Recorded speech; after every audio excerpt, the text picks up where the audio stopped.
नमस्कार, सुपरफास्ट 100 में आपका स्वागत है। आपके साथ मैं हूं खालिद हसन। सुप्रीम कोर्ट ने मंगलवार को राजनीतिक गतिविधि पार्टियों के उम्मीदवारों के अपराधीकरण से जुड़े एक मामले में बड़ा फैसला सुनाया है। इसके तहत अब सभी राजनीतिक पार्टियों को उम्मीदवारों के ऐलान के 48 घंटे के भीतर मुकदमों की जानकारी जारी करनी होगी।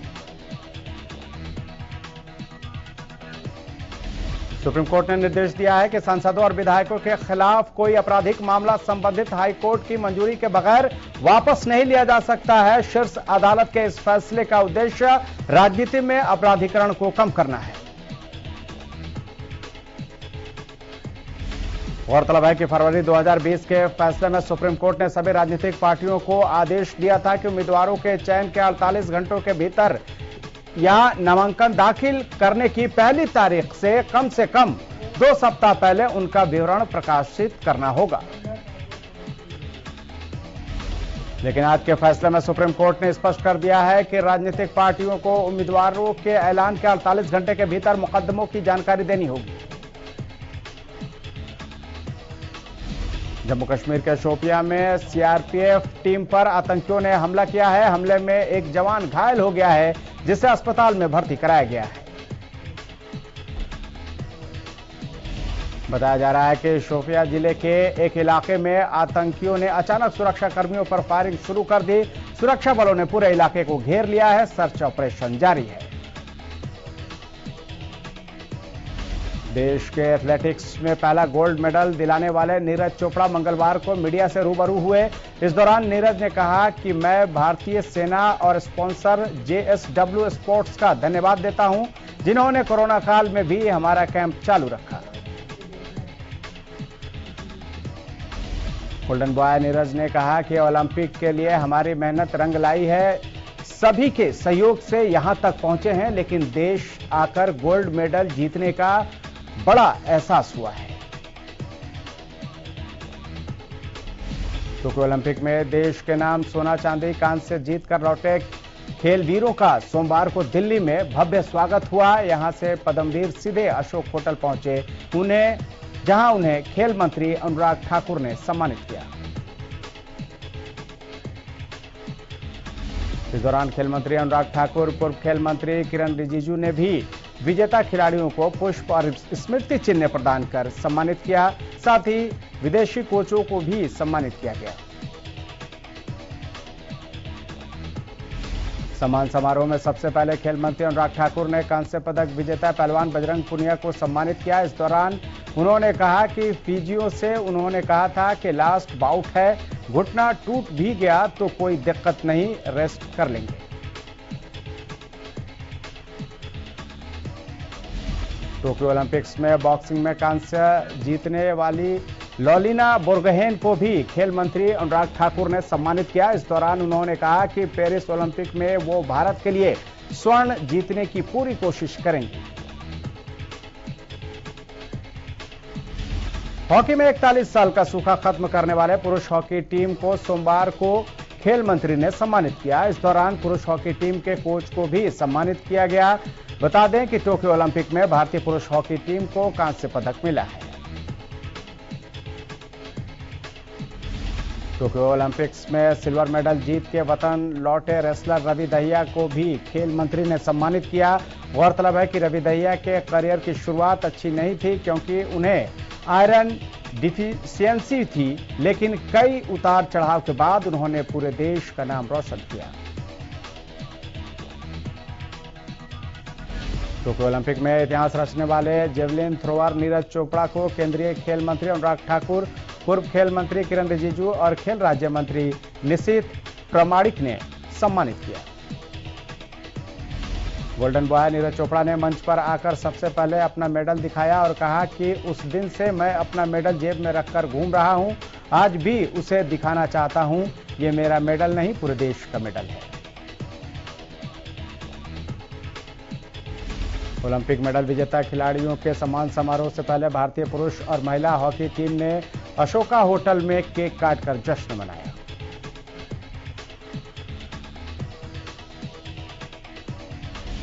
टोक्यो ओलंपिक में इतिहास रचने के बाद सोमवार को भारत के चैंपियन स्वदेश लौट आए हैं। दिल्ली एयरपोर्ट पर ढोल नगाड़ों और भारत माता की जय के नारे के साथ उनका भव्य स्वागत हुआ। एयरपोर्ट के बाहर ओलंपिक विजेताओं के इंतजार में प्रशंसक जश्न मनाते दिखे। एयरपोर्ट पर खिलाड़ियों के स्वागत के लिए खेल मंत्रालय के अधिकारी मौजूद रहे। टोक्यो ओलंपिक में शानदार प्रदर्शन करने के बाद सभी खिलाड़ी वतन लौट आए हैं। इस ओलंपिक में भारत का प्रदर्शन दमदार रहा है। भारत के खाते में कुल 7 मेडल आए हैं। कुश्ती में ब्रॉन्ज मेडल जीतने वाले पहलवान बजरंग पुनिया को भी प्रशंसकों ने कंधे पर उठाया। इस दौरान उन्होंने हाथ हिलाकर समर्थकों का अभिवादन किया।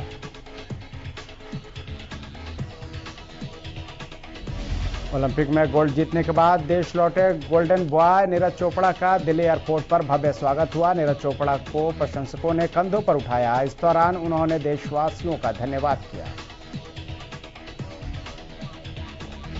नीरज चोपड़ा के एयरपोर्ट से बाहर निकलने पर नीरज चोपड़ा तुम पर गर्व है और भारत माता की जय के नारों के साथ उनका स्वागत किया गया।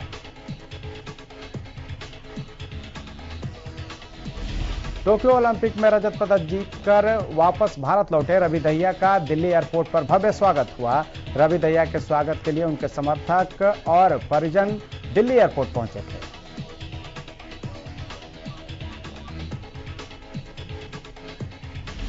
टोक्यो ओलंपिक में कांस्य पदक जीतने के बाद सोमवार देर रात पहलवान बजरंग पुनिया अपने घर पहुंचे। इस दौरान उनकी मां ने तिलक लगाकर उनका जोरदार स्वागत किया और बजरंग पुनिया को घी से बना चूरमा खिलाया।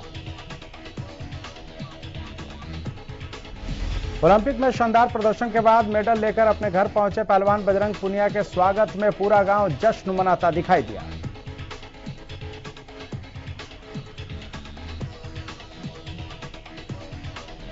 इस दौरान बजरंग पुनिया ने अपनी मां को अपना मेडल पहनाया। इस दौरान बजरंग पुनिया ने बताया कि अब वो आगे होने वाले कुश्ती मुकाबलों के लिए तैयारी करेंगे।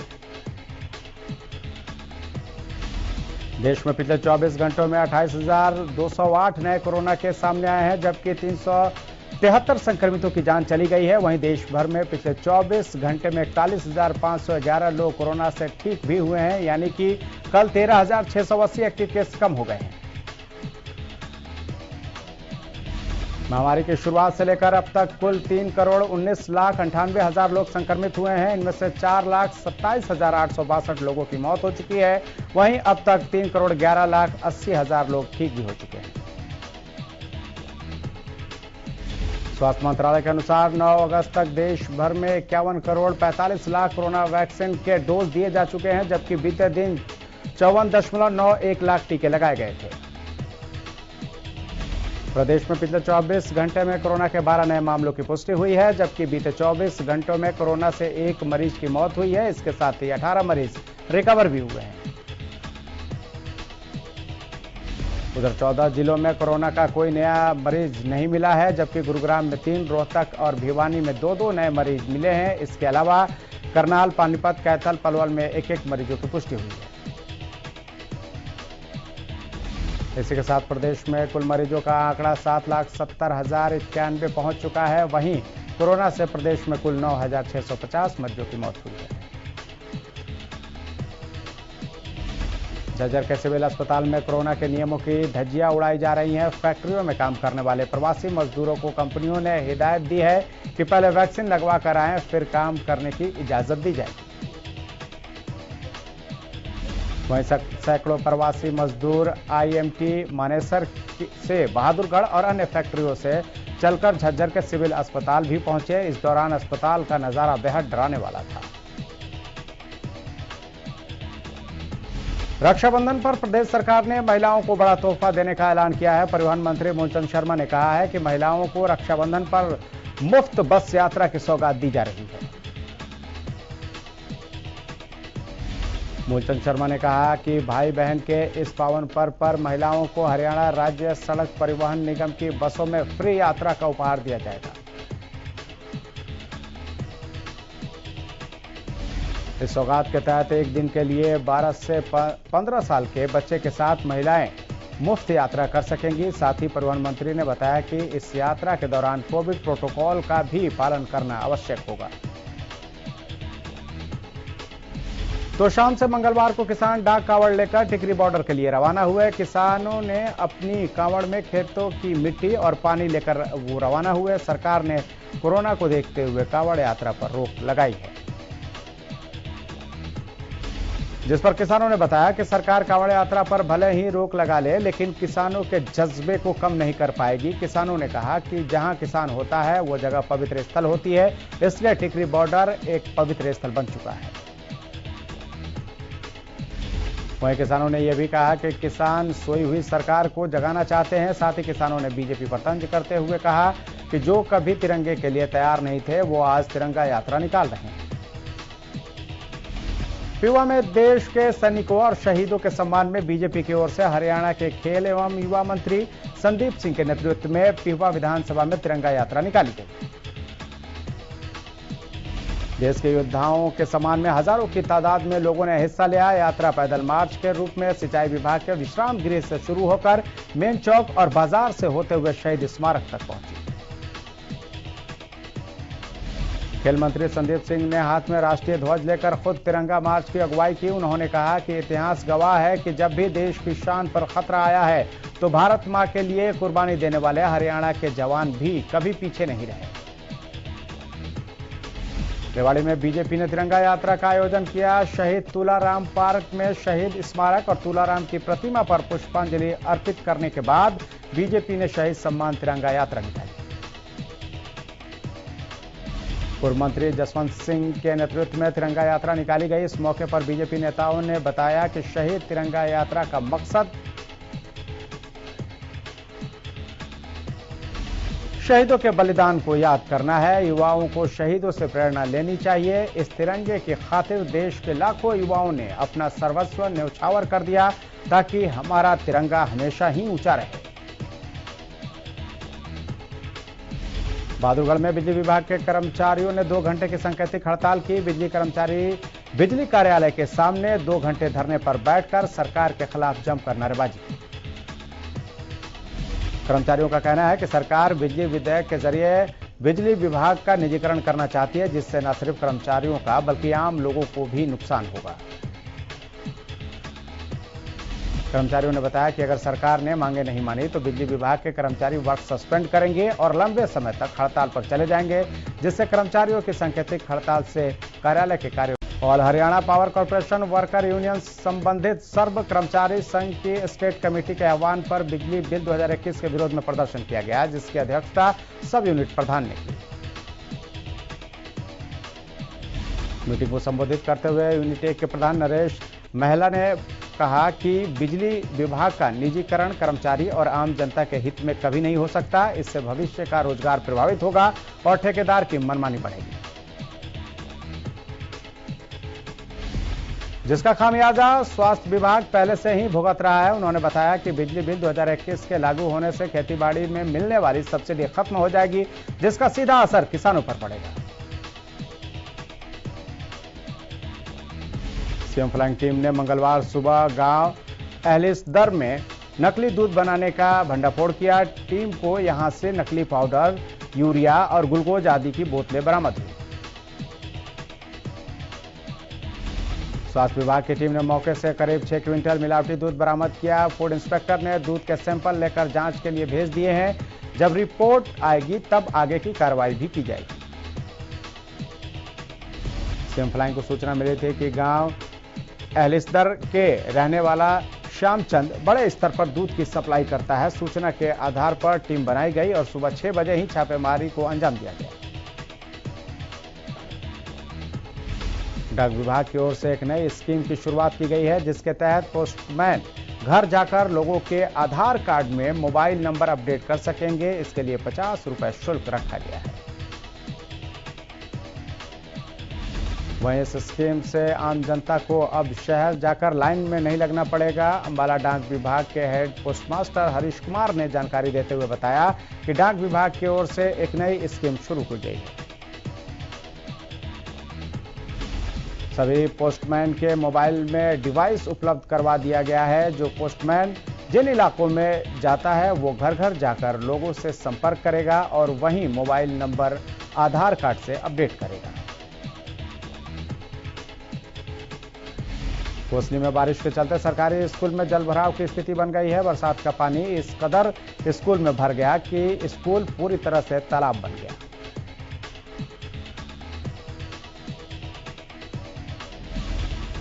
बच्चों को कई दिनों से स्कूल में आने से रोका हुआ है। बीजेपी विधायक लक्ष्मण ने अधिकारियों के साथ बदहाल स्कूल का जायजा लिया और मौके पर ही जल्द पानी निकासी के निर्देश दिए। गौरतलब है कि कोसली में 23 अगस्त को तेज बरसात हुई थी। स्कूल से पंप लगाकर पानी निकालना ही जारी था कि इस बीच 29 तारीख को हुई बारिश ने स्कूल को फिर से पानी से लबालब भर दिया। करनाल में स्टेट विजिलेंस टीम ने एक पुलिस कर्मचारी को रिश्वत लेते हुए रंगे हाथों गिरफ्तार किया है। आरोपी पुलिस कर्मचारी सेक्टर 4 चौकी में कार्यरत है। दरअसल 2 गुटों में कोई विवाद चल रहा था, समझौता होना था, लेकिन पुलिस कर्मचारी अपनी जेब भरने में जुटा हुआ था। समझौते के नाम पर एक गुट से पैसों की डिमांड की गई। 20,000 रुपए में बात तय हुई और उसके बाद शिकायतकर्ता ने इस बात की जानकारी विजिलेंस को दी। विजिलेंस की टीम अलर्ट हुई और जब आरोपी पुलिसकर्मी ने 20,000 रुपए लिए तो स्टेट विजिलेंस की टीम ने गिरफ्तार कर लिया। फिलहाल आरोपी को कोर्ट में पेश किया जाएगा, जिसके बाद आगे की कार्रवाई की जाएगी। दिल्ली में मासूम के साथ हुई दरिंदगी के मामले को लेकर देश भर में गुस्सा उबाल पर है। इसके विरोध में सोमवार को भवानीखेड़ा के लोगों ने कैंडल मार्च निकाला और न्याय की मांग की। इस दौरान लोगों ने दिल्ली सरकार के खिलाफ जोरदार नारेबाजी भी की। बता दें कि दिल्ली कैंट एरिया में नागल के शमशान भूमि में 3 लोगों ने मासूम के साथ गैंगरेप किया और उसे शमशान भूमि में ही जलाकर हत्या कर दी। इसी को लेकर बच्ची को न्याय दिलाने के लिए कैंडल मार्च में कई समाज के लोगों के साथ महिलाएं भी शामिल हुई, जिससे बच्ची के दोषियों को फांसी की सजा दी जाए, जिससे बच्ची को न्याय मिले। रोहतक के कंसला गांव में देर रात चिकन कॉर्नर संचालक 35 वर्षीय सोनू की गोली मारकर हत्या कर दी गई। वहीं इस वारदात में सोनू के चचेरे भाई कुलदीप और सुनील को भी गोली लगी। घायलों को पीजीआई में दाखिल कराया गया है। फिलहाल पुलिस मामले की जांच में जुटी है। घायल सुनील के पिता ने बताया कि गांव के ही एक युवक ने सुनील का किसी बात को लेकर विवाद हो गया था। विवाद के बाद उसके चचेरे भाई सोनू और कुलदीप भी मौके पर पहुंचे। इसी दौरान गांव का युवक अपने साथियों के साथ आया और उसने ताबड़तोड़ फायरिंग कर दी। फरीदाबाद के दयालबाग चौके इलाके में इन्वर्टर मरम्मत के बाद पैसा मांगना एक मैकेनिक को भारी पड़ गया। पैसे मांगने पर जिम संचालक ने अपने साथियों के साथ मिलकर उसे बुरी तरह से पीटा और जान से मारने की धमकी भी दी। बहरहाल पीड़ित की शिकायत पर पुलिस ने मामला दर्ज कर एक आरोपी को गिरफ्तार कर लिया है। पीड़ित मैकेनिक ने बताया कि उसकी दयालबाग रोड पर इन्वर्टर बैटरी की दुकान है। एक हफ्ते पहले दिनेश नाम के युवक ने इन्वर्टर ठीक करने का दिया था, उनको कहा गया था। रविवार दोपहर वो वापस लेने आया। दुकानदार ने उससे इन्वर्टर ठीक करने के 1850 रुपए मांगे। आरोपी पैसे देने में आनाकानी करने लगा। इस बात को लेकर बहस शुरू हो गई और हाथापाई की नौबत भी आ गई। मारपीट के बाद आरोपी ने अपने 2 अन्य साथियों को मौके पर बुलाया और दुकानदार की जेब से 1500 रुपए छीन लिए और भाग गए। HSIDC वेलफेयर एसोसिएशन ने सोमवार को HSIDC कार्यालय के सामने धरना प्रदर्शन किया। इस दौरान कार्यालय में जाने वाले मुख्य द्वार को बंद कर दिया गया और अधिकारियों को भी प्रवेश नहीं करने दिया गया। फैक्ट्री संचालकों ने इंडस्ट्रियल एरिया के दुर्दशा और एनहांसमेंट के विरोध में नारेबाजी की है। HSIDC वेलफेयर एसोसिएशन के प्रतिनिधि ने बताया कि एनहांसमेंट राशि को लेकर उन्हें नोटिस जारी किया गया है। एक तरफ सरकार इंडस्ट्री लगाने के लिए सुविधाएं देने की बात कर रही है, तो दूसरी तरफ फैक्ट्री संचालकों को 1 करोड़ से 3 करोड़ रुपए की एनहांसमेंट भरने के नोटिस जारी किए जा रहे हैं। पलवल जिला सिविल अस्पताल में कार्यरत आउटसोर्सिंग के कर्मचारियों ने मासिक वेतन की मांग को लेकर सांकेतिक हड़ताल की और सरकार के खिलाफ नारेबाजी की।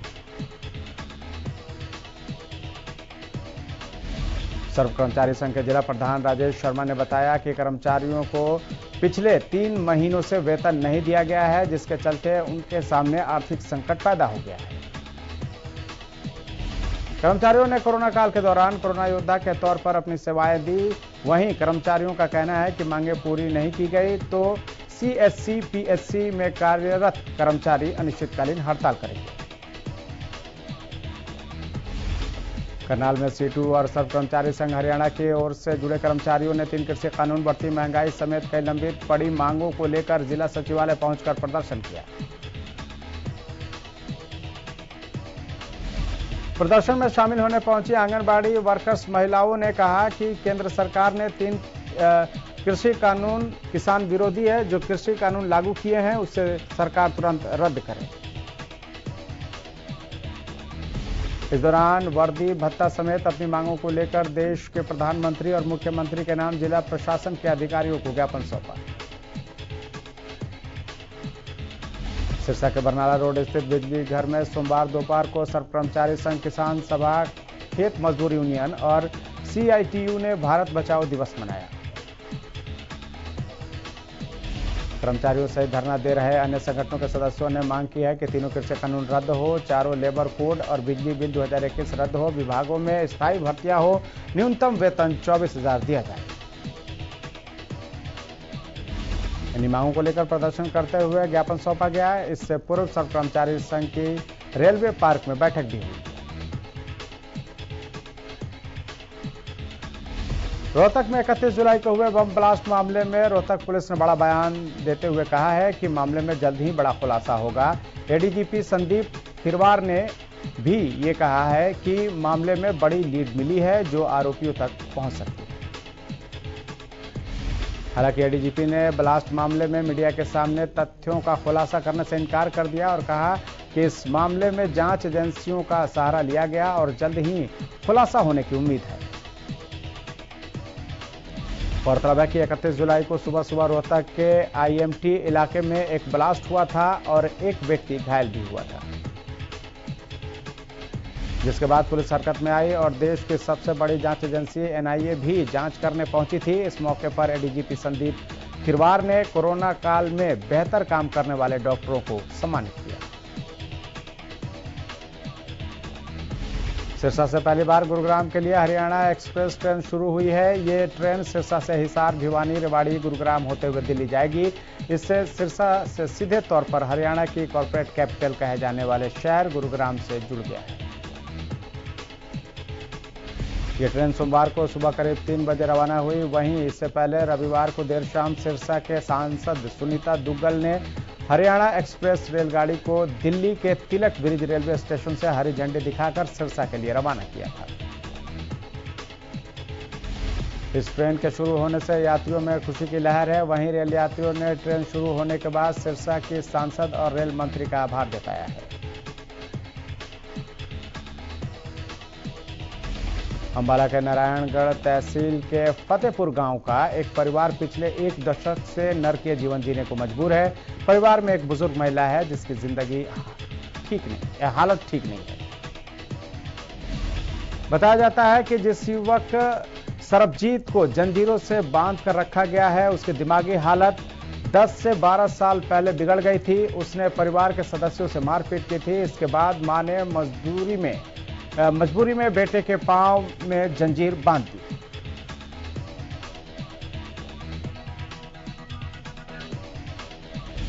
सरबजीत का इलाज पैसों की कमी के चलते न हो सका। मां दिमागी रूप से स्वस्थ नहीं है। सरबजीत के पिता की मौत सालों पहले हो चुकी है, इसलिए किसी ने इलाज की जहमत भी नहीं उठाई।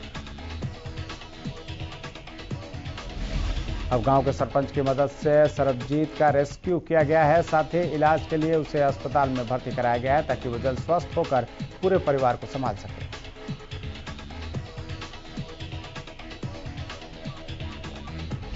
जाखल के रेलवे परिसर में बीती रात कोई अज्ञात व्यक्ति एक चोटिल 60 वर्षीय बुजुर्ग महिला को छोड़कर चला गया। सूचना मिलने पर जीआरपी, जाखल इंचार्ज और समाजसेवी संस्थाओं के पदाधिकारी मौके पर पहुंचे। चोटिल महिला को प्राथमिक उपचार के लिए जाखल के सिविल हॉस्पिटल में भर्ती करवाया गया है। महिला की पैर और मुंह में गहरी चोट है। महिला कौन है, अभी तक इस बात का पता नहीं चल सका। फिलहाल इतना ही, लेकिन आप देखते रहिए हरियाणा न्यूज।